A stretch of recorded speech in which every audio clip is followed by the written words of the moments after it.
Hello to all of you and welcome back again. मैं अभी आपको इस वक्त पढ़ा रहा हूँ स्पीकिंग टर्म्स, जिसमें मैंने फर्स्ट पार्ट आपको दिया। उसके बाद सेकंड पार्ट में वो सारी चीज़ों को कंप्लीट किया जो फर्स्ट पार्ट में कंप्लीट नहीं हो पाई थी। लेकिन आज मैं आपको बताने जा रहा हूँ कि स्पीकिंग टर्म्स में मैंने जिन बातों का जिक्र किया है उनका हम यूज़ किस प्रकार से किसी सेंटेंस को अरेंज करने में करते हैं।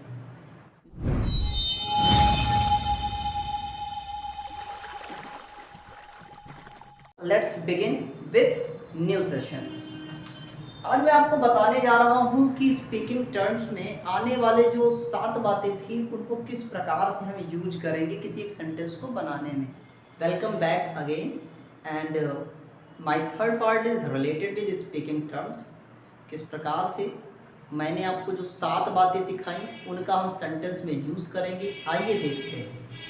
देखिए, बहुत सारे लोग जो कुछ भी बोलते हैं उनको मैंने कहा था कि इन्हें केवल इन्हीं 7 बातों में तोड़ा जा सकता है। जैसे एक एग्जांपल ले लेते हैं, जब पहाड़ों को पार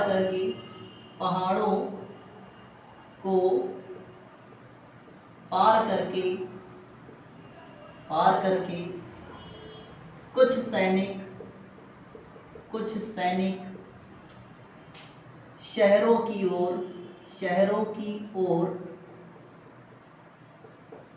आए। तो पहली बात आपका जो सबसे ज़रूरी है वो क्या है कि आप ये जानें कि हम जिन बातों को लिख रहे हैं उन्हें पहचानते भी हैं या नहीं। सबसे पहले आप देखिए, सबसे पहले आपका काम होगा कि वर्ब को अंडरलाइन कर लीजिए, ठीक है। उसके बाद चीज़ों को पहचानिए। सबसे पहले लिखा है जब ये क्या हो सकता है, एक वर्ड हो सकता है। फिर लिखा है पहाड़ों को पार करके। देखिए इसमें पार करके, इसका मतलब क्या हुआ, अभी कुछ समय पहले मैंने आपको पढ़ाया था, ये क्या है, जीरण। तो ये इसका क्या होगा, क्लास में मुख्यतः 2 बातें आती है, एक तो आता है कॉम्प्लीमेंट और दूसरा वर्ड, ठीक है। फिर क्या लिखा हुआ है, कुछ सैनिक का मतलब क्या हुआ, ये भी क्या है, वर्ड है। फिर लिखा है शहरों की ओर, ये क्या लिखा हुआ है, कॉम्प्लीमेंट। तो आपने देखा कि एक सेंटेंस को जो मैंने बोला वो इन 7 बातों में से कहीं ना कहीं किसी एक पार्ट से मिलकर बने हुए हैं। और मैंने बताया था कि एट्रीब्यूटिव सेंटेंस को हम स्पीकिंग में यूज करते हैं। इसका मतलब क्या है, आपके पास प्योर इंडिपेंडेंस होगी कि चीजों को किस प्रकार से बोलना, वो आपका राइट भी है। देखिए सबसे पहले लिखा है जब को इंग्लिश में क्या कहते हैं, व्हेन।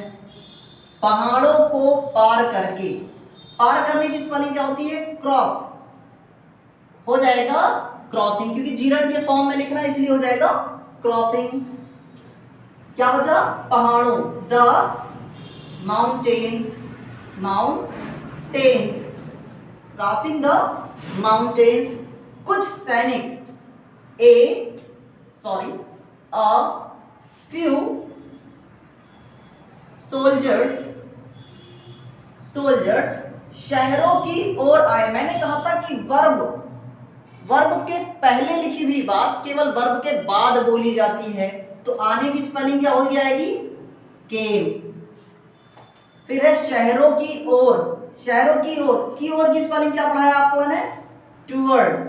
क्योंकि कॉम्प्लीमेंट है, ये भी उल्टा लिखा जाएगा, हो जाएगा सिटीज, टूवर्ड सिटीज।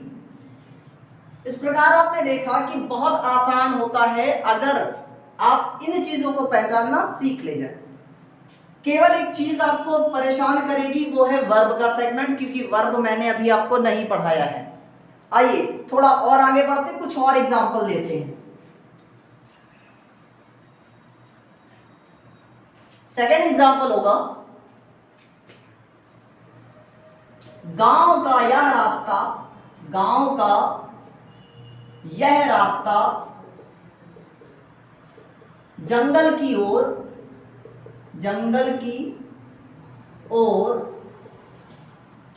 जाता है,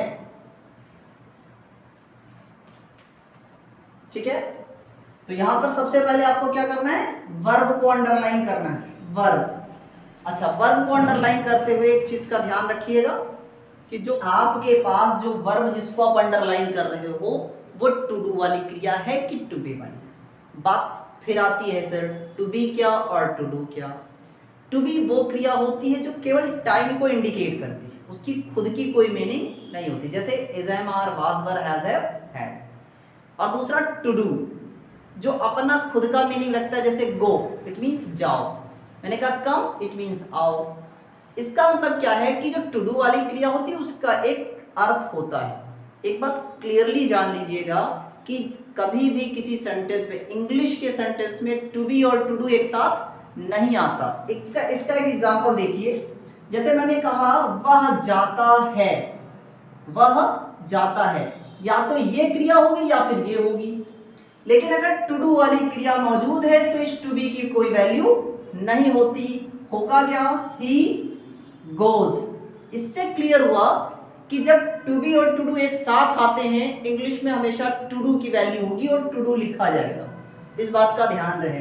सेम चीज है कि अगर वर्ब टू डू के फॉर्म में मौजूद है तो आप टू बी को अंडरलाइन नहीं करेंगे। इसके लिए आपको क्या करना है, आपने पहले वर्ब को अंडरलाइन कर लिया, फिर क्या लिखा हुआ है, गांव का यह रास्ता, ये क्या लिखा हुआ है, ऑफ क्लास लिखा है। फिर क्या लिखा है, जंगल की ओर, ये क्या लिखा हुआ है, कॉम्प्लीमेंट लिखा हुआ है, क्योंकि इसमें नाउन के साथ साथ प्रीपोजिशन मौजूद है। फिर क्या है, क्रिया। तो सबसे पहले लिखा है गांव का यह रास्ता, ऑफ क्लास उल्टा चलता है, यह रास्ता की स्पेलिंग क्या हो जाएगी, this way of village, this way of village. जाता है की स्पेलिंग क्या होगी, दिस लिखा है इसलिए ये प्रेजेंट को डिनोट कर रहा है, हो जाएगी गो। अगर ये सिंगुलर है तो ये हो जाएगा गोज। वो क्रिया हमेशा सिंगुलर होती है जिसमें एस या ईएस लगा होता है। तो this way of village goes, क्या बचा, कॉम्प्लीमेंट, जो कि वर्ब के ठीक पहले आया था। इसका मतलब इसे हम बोलेंगे कहां पे, वर्ब के ठीक बाद। तो हो जाएगा क्या, toward, toward forest, toward forest. इस प्रकार आपने देखा कि जो 7 टर्म्स हैं, इसके अलावा कोई भी बात जब आप ट्रांसलेट करिएगा तो नहीं आएगी, अगर पहचान लीजिएगा तो लिख भी लीजिएगा। इसके लिए आइए अगला एग्जांपल देते हैं, क्योंकि मेरा थर्ड एग्जांपल होगा। थर्ड एग्जांपल में देखिए, एक आदमी कई बच्चों के साथ सड़क के किनारे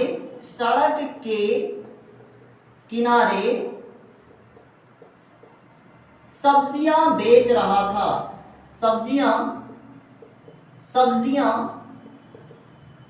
बेच रहा था। इसमें क्रिया क्या होगी, वर्ब ये हो जाएगा बेच रहा। तो सबसे पहले क्या लिखा है, एक आदमी कई बच्चों के साथ, ध्यान से देखिएगा आपको नाउन दिख रहा है, फिर लिखा है कई बच्चों के साथ, नो डाउट कॉम्प्लीमेंट लिखा है। तो जब मैंने आपसे इससे पहले जब पढ़ाया तो मैंने आपसे बताया था कि जब नाउन और कॉम्प्लीमेंट अगल और बगल लिखे हों तो उसे हम एक साथ हमेशा कंसीडर करते हैं और इसी को हम कॉम्प्लीमेंट्री ऑब्जेक्ट के नाम से जानते हैं। जब नाउन और कॉम्प्लीमेंट अगल बगल हो तो उसे हम कॉम्प्लीमेंट्री ऑब्जेक्ट कहते हैं, यानी कि पूरी बात एक सिंगल बात है, यानी कि इसे हम क्या कहेंगे, कॉम्प्लीमेंट्री ऑब्जेक्ट। फिर क्या लिखा है, सड़क के किनारे सब्जियां, देखिए सड़क के किनारे, ये क्या है, कॉम्प्लीमेंट, और ये क्या है, वर्ड, ठीक है, ये क्या है, वर्ड। अच्छा, फिर वही बात आ गई सर, इसमें क्या था कि सर कॉम्प्लीमेंट और नाउन अगल बगल आए थे, और इसमें भी क्या है, कॉम्प्लीमेंट और नाउन अगल बगल है, तो क्या ये बात एक साथ नहीं जाएगी, जाएगी।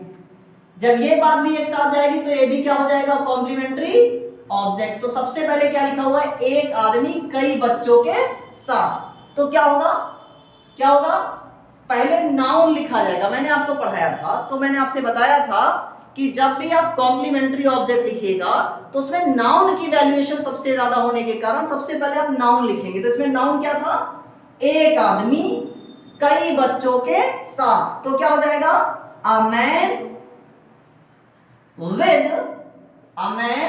With many children, a man with many children.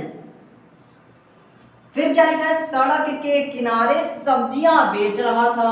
तो पहले वर्ब लिखा जाए, बेच रहा था, काम कंटिन्यू है, जो काम कंटिन्यू होता है उसे टू बी के साथ लिखते हैं। लिखा हुआ है था, तो एक आदमी था, तो था की स्पेलिंग क्या हो जाएगी, वॉज।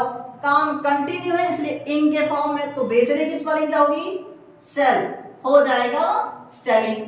क्या बेच रहा था, सब्जियां। तो यहां पे देखो कॉम्प्लीमेंट्री ऑब्जेक्ट है, तो कॉम्प्लीमेंट और ऑब्जेक्ट को ध्यान से देखें तो इसमें नाउन क्या है, सब्जियां। इसे इंग्लिश में क्या कहते हैं, vegetables, vegetables.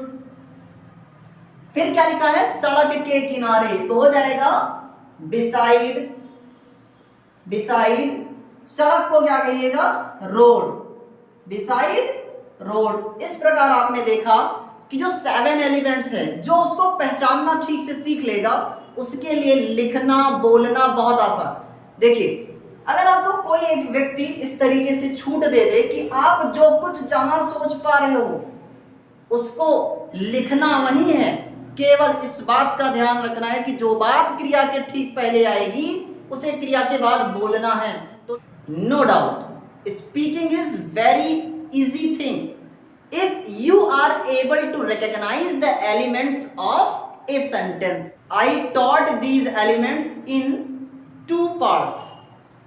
First is known as speaking term first and another is known as speaking term second. Now it is my 3rd part where we applied all the 7 elements in a sentence. Now it's your duty to learn to recognize the elements first.